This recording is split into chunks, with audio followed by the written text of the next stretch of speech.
Penyidik Subdit Tipikor, Ditreskrimsus Polda Sumsel melakukan penyidikan korupsi di SP2J Palembang dalam proyek penyambungan jaringan instalasi pipa gas alam tahun 2019. Akhirnya menetapkan status tersangka pada 4 oknum pejabat SP2J. Masing Ahmad Nopan, Direktur Utama PT SP2J, yang juga mantan Ketua DPRD Kota Palembang, Antoni Rais, mantan Dirut Jargas, Sumirin, mantan Dirut Keuangan PT SP2J, dan Rubinsi, mantan Dirut Keuangan Jargas. Atas penetapan status tersangka tersebut, penyidik Tipikor Polda Sumsel masih belum melakukan penahanan karena mereka masih akan dipanggil kembali untuk dilakukan pendalaman.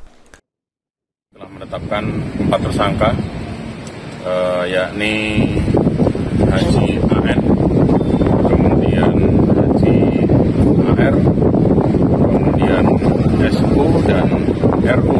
RU juga ada di berkas perkara yang lainnya, yang mana pada tingkat penyelidikan kemudian dari pemeriksaan ditemukan potensi kerugian negara sebanyak 3,9 miliar.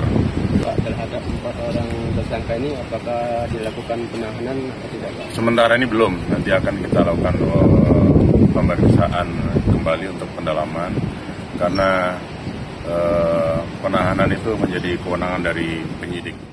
Dari audit yang dilakukan, total kerugian negara yang dilakukan tersangka sebesar 3,9 miliar rupiah dan mereka dikenakan pasal 2 sama pasal 3 Undang-Undang Tindak Pidana Korupsi dengan ancaman hukum pidana penjara selama 20 tahun. Lutfi, PAL TV.